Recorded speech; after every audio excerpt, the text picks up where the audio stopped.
One, when any new technology comes to market or in manufacturing environment, then what is actually needed? Can the existing employees operate or use that technology? I am sure they cannot use that new technology or new innovations. They cannot work with that new innovations. What they need? They need to they need to get training on that new technology or new machinery or new methods. Therefore, training is a must, and it is very important to work with the new innovations, new innovative technologies, new manufacturing processes or new methods of work. Dear students, in this lecture, I am going to discuss the introductory part of training and development course. In this course, in this chapter, I shall discuss definition of training and high leverage training, training, development and education, importance of training, typical areas of training and development, development of ask in training, learning and domains of learning, how does our brain learn, principles of learning, training process, categories of training methods, training for attitude change, benefits of training, Bloom's taxonomy, and context of training. The first topic I am going to discuss the definition of training. That means what is training? Training is a systematic process through which an organization's human resources gain knowledge and develop skills by instruction and practical activities that result in improved corporate performance. Therefore, we can say training is a planned effort by a company to facilitate employees' learning of job-related competencies. That competencies include knowledge, skills, or behavior critical for successful job performance. The goal of training is for employees to master the competencies and apply them to their day-to-day activities. Training also helps us to gain a competitive advantage. A company should view training broadly as a way to create intellectual capital. Therefore, training is an intellectual capital that is concerned with basic skills, advanced skills, and understanding of the consumer, customer, or manufacturing system and self-motivated creativity. Therefore, if we summarize this definition, then we shall see that training is a systematic process and a planned effort through which an organization's human resources gain knowledge and develop skills. Purpose of training is to master the competencies and apply them to their day-to-day activities. Training is used to gain a competitive advantage. A company should view training as a way to create intellectual capital, and training improves corporate performance. Now, we shall see what is high leverage training. When training is connected with the strategic goals of the business, then it is called high leverage training. That means high leverage training is linked to strategic business goals and objectives. It uses an instructional design process to ensure that training is effective. It compares or benchmarks the company's training programs against training programs of other companies, and high leverage training creates working conditions that encourage continuous learning. Dear learners, now we shall see the difference between training, development, and education. As I said, the training is acquisition of knowledge, skills, and abilities, that is popularly called KSA, to improve performance on one's current job. And development is an acquisition of knowledge, of course, KSA, knowledge, skills, and abilities required to perform one's future job responsibilities and for the long-term achievement of individual career goals and organizational objectives. The goal is to prepare employees for managerial careers. And education is a lifetime investment. It tends to be initiated by a person in the area of his or her interest.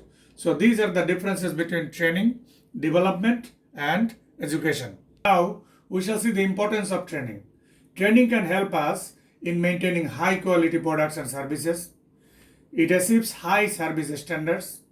It provides information for newcomers.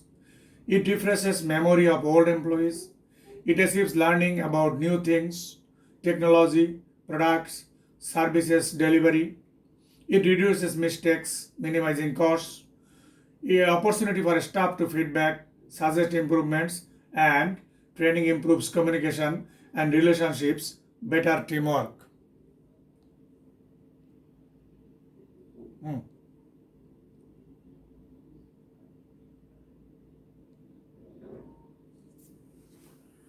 কি বাদ হয়ে গেছে?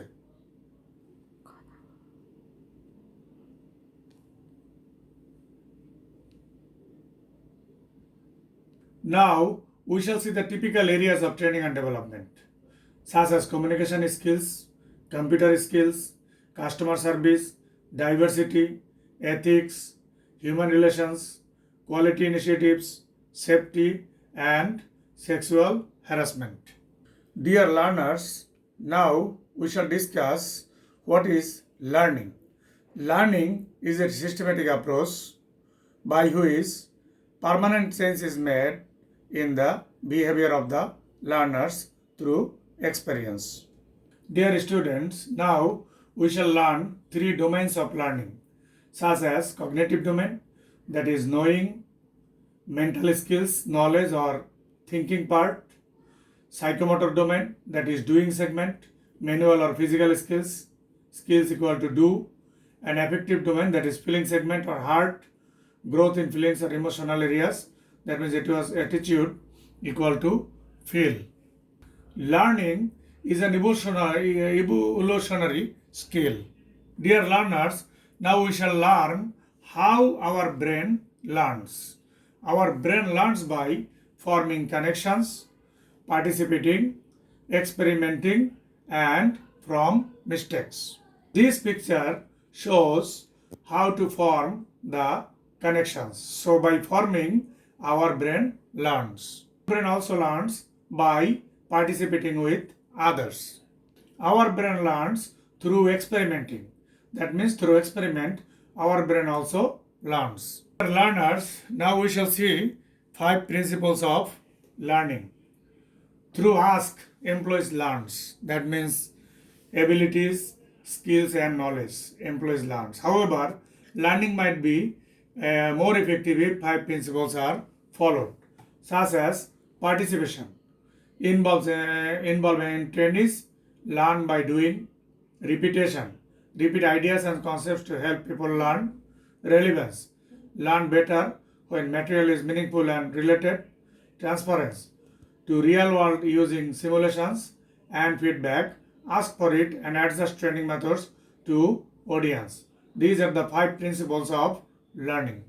Now we shall learn ask concept, or in other words you can say attitude, skills and knowledge.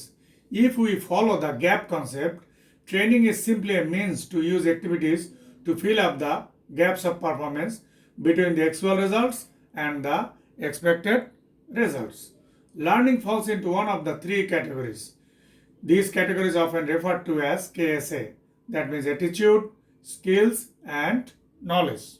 If you look at the difficulty to develop in people, then you will see that the most difficult aspect of learning is attitude. That means attitude change or modify attitude is the most difficult task, and most easiest task is enhancing the knowledge, and skill is moderately difficult. Therefore, we can say that knowledge means know what, skills means know how, and attitude means know why. And these 3, in combination of these 3, our abilities are improved. Dear learners, now we shall see the different steps involved in training process. Usually, there are 5 steps involved in training process. In any training, the first step is to assess the need. That means identify the needs of training of the employees. And when training need is identified, then it determines what type of training will be useful for the organization, that is to be identified. And then identify training program goals and objectives. For what purpose training will be given, and then implementing training program, and at the end evaluating training program. Now we shall see different categories of training methods.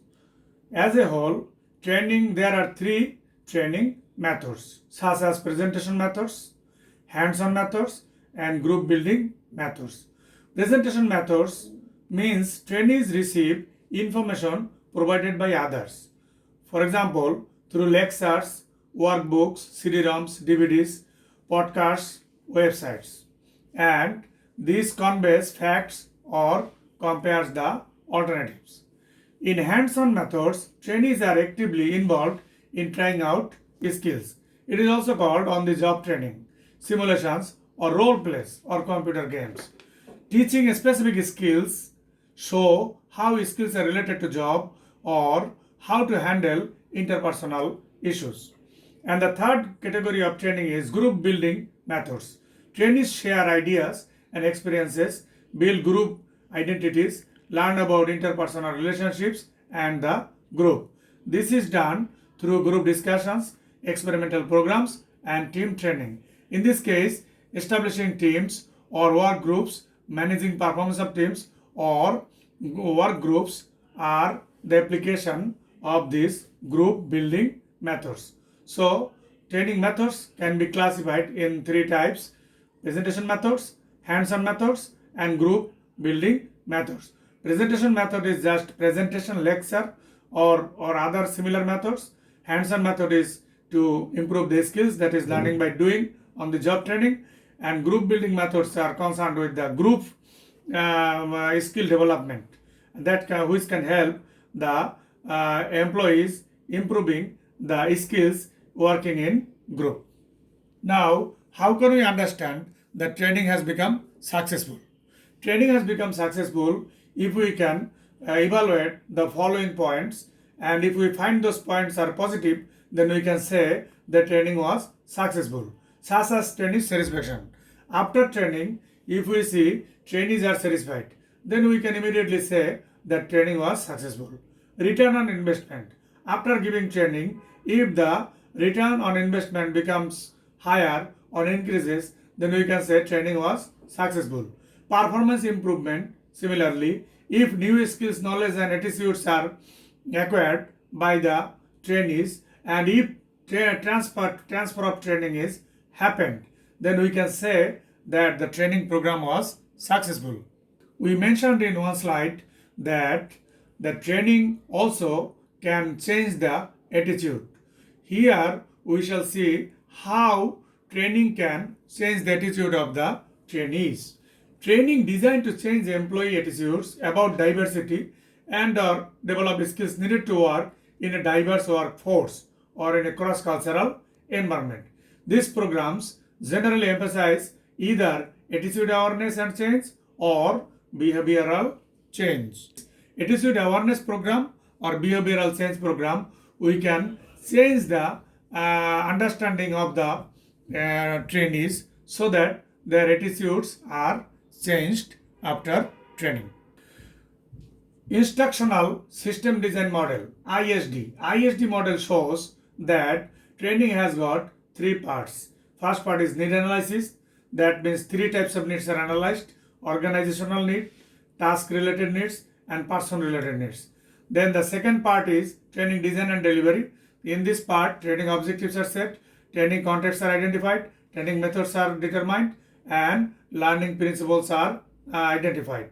And at the third part, training evaluation. That means evaluation criteria is set here, and evaluation is designed and then really evaluated. So ISD model tells us that in designing training, there are basically three parts: assessing the needs of training, training design and delivery, and training evaluation. Dear learners, now we shall learn the benefits of training. Training has got numerous benefits. However, the main benefit is concerned with the trainees learning. That means trainees learn something valuable that they can apply at their work. However, training can be beneficial for the organizations too. That means from organizational point of view, training can help organization implement its strategy, increase organizational effectiveness, and advantage in employee recruitment and retention. Training also can be beneficial for the employee in terms of intrinsic benefits and in terms of extrinsic benefit. Intrinsic benefits means trained employees improve their knowledge and skills, develop higher confidence or efficacy, feeling of increased usefulness, higher belongingness, higher job satisfaction and positive attitude. And extrinsic benefits are concerned with higher earnings as a result of increased knowledge and skills, improved marketability, greater security of employment, and enhanced promotion prospect. And from social point of view, training has got benefits. That means training can educate population and training can improve the standard of living of the people. Dear learners, now we shall discuss Bloom's taxonomy, which is directly concerned or related to learning. In 1780, Abigail Adams stated, learning is not attained by chance. It must be sought for with ardor, that means love, and attended to with diligence. Although it received little attention when first published in 1956, Bloom's taxonomy has since been translated into 22 languages and is one of the most widely applied and most often cited references in education. Dear learners, now we shall see what is Bloom's taxonomy. Bloom's taxonomy identified 6 areas of learning. It starts from remembering. Remembering means can the student, for example, recall or remember the information? Then understanding. Can the student explain ideas or concepts? Then applying. Can the student use the information in a new way? Analyzing. Can the student distinguish between different parts?